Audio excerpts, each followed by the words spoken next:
Have you ever found yourself in an argument with someone who just absolutely refuses to look at the facts? No matter how much evidence you put right there in front of them, they won't budge.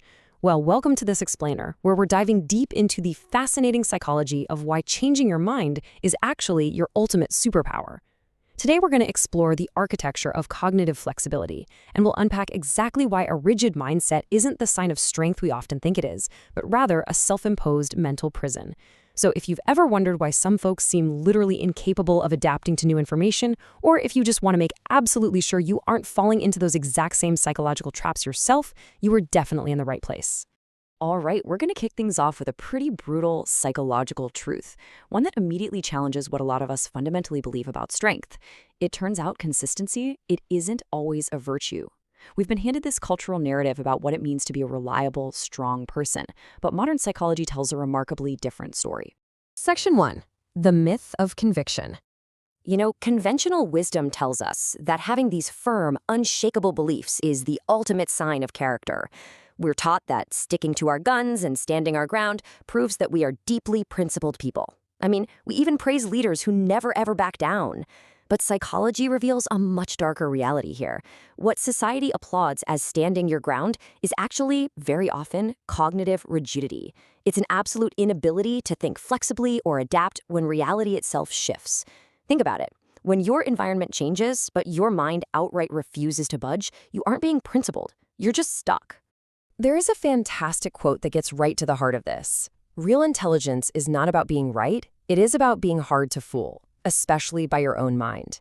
Just let that sink in for a second.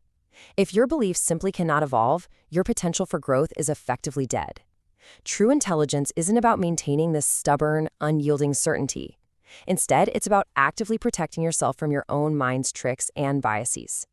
Being wrong from time to time, that isn't a failure, it's literally a requirement for being smart. Moving on to Section 2, the overconfidence trap. So one of the most brutal red flags of low-level cognitive patterns is an extreme, unshakable certainty on highly complex topics. And this is driven by a very famous psychological phenomenon you might have heard of, the Dunning-Kruger effect.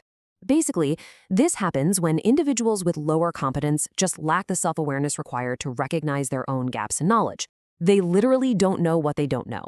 It's exactly why someone who skims one single article on the internet suddenly feels entirely qualified to argue with a seasoned scientist.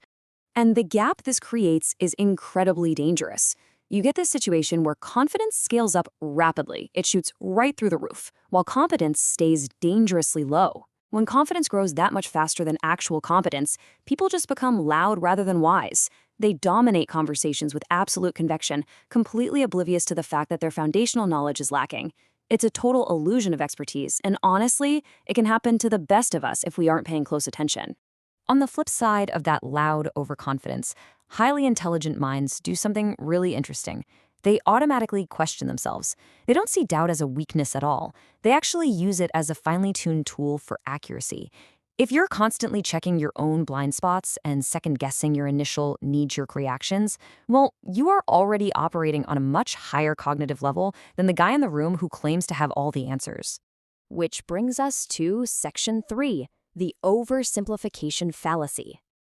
We all know the world is rarely black and white, right? Yet rigid minds desperately try to reduce complex, messy issues into simple little slogans. They rely heavily on absolute words like always or never. And why? Because it's just so much easier to lean on a catchy slogan than to do the hard, exhausting work of deep processing. Conversely, a powerful, adaptable mind recognizes that reality is layered. They don't panic when things get complex. They embrace it. They use a much wider mental toolbox to process all those nuanced gray areas of life. But why do inflexible thinkers refuse to use that wider toolbox? Well, it usually comes down to this. They treat the very act of changing their opinion as a terrifying ego collapse. As humans, we naturally attach our identity to our opinions. So for the rigid thinker, taking in new evidence literally feels like a personal attack, a personal defeat. And that traps them in flawed logic. They are forced to ride a failing idea all the way down, simply because admitting they were wrong is just too psychologically painful. Let's get into Section 4.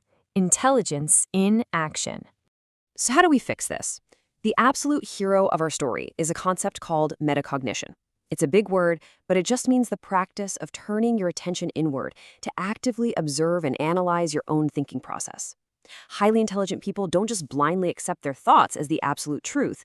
They step back and watch their thoughts happen. It's like stepping outside of yourself to ask, wait, why am I reacting so emotionally to this piece of news? That kind of self-reflection is the ultimate form of cognitive flexibility. And here is how you actually apply this in the real world. Step 1, you receive new conflicting evidence. Step 2, instead of immediately throwing up your defenses, you turn your attention inward. You observe your own initial reaction, and you analyze the new data objectively. And finally, step 3, you update your belief without suffering that massive ego collapse. By following these steps, changing your mind isn't being flaky, it is literal intelligence in action. It proves that your identity isn't tied to being right from the start, but to ultimately finding the truth. And finally, Section 5, escaping the mental prison. You'll often find that rigid thinking goes hand in hand with an external locus of control. That means blaming the system, blaming your upbringing, or blaming society for every single setback or failure you experience. It's always someone else's fault. But escaping this mental loop requires a quiet, profound leap to accountability. It means totally abandoning the excuses and taking full ownership of your outcomes, regardless of what your starting conditions were. Because here is the harsh reality. A rigid mind can absolutely never fix what it refuses to see. If you outright refuse to look inward and audit your own flaws and your own biases, you're just going to remain a perpetual victim of your circumstances. You will stay completely trapped by your own blind spots, entirely unable to adapt to any of the roadblocks life inevitably throws at you. But the moment you shatter this rigid framework, an amazing transformation happens. You stop being a victim of your circumstances and you step up to become a strategic architect of your own reality. You finally realize that your mind is a highly sophisticated tool, one that you can continually tune, update, and improve. You regain agency over your life. So, to reach those highest levels of strategic and adaptive thinking, you really have to commit to 3 things. First, embrace the discomfort of constant mental challenge. Growth is supposed to feel uncomfortable. Second, have the immense courage to admit when you were wrong. Honestly, it's a flex, not a failure. And third, refuse to ignore what is demonstrably true simply to protect how you feel. Always prioritize reality over your emotional comfort zone.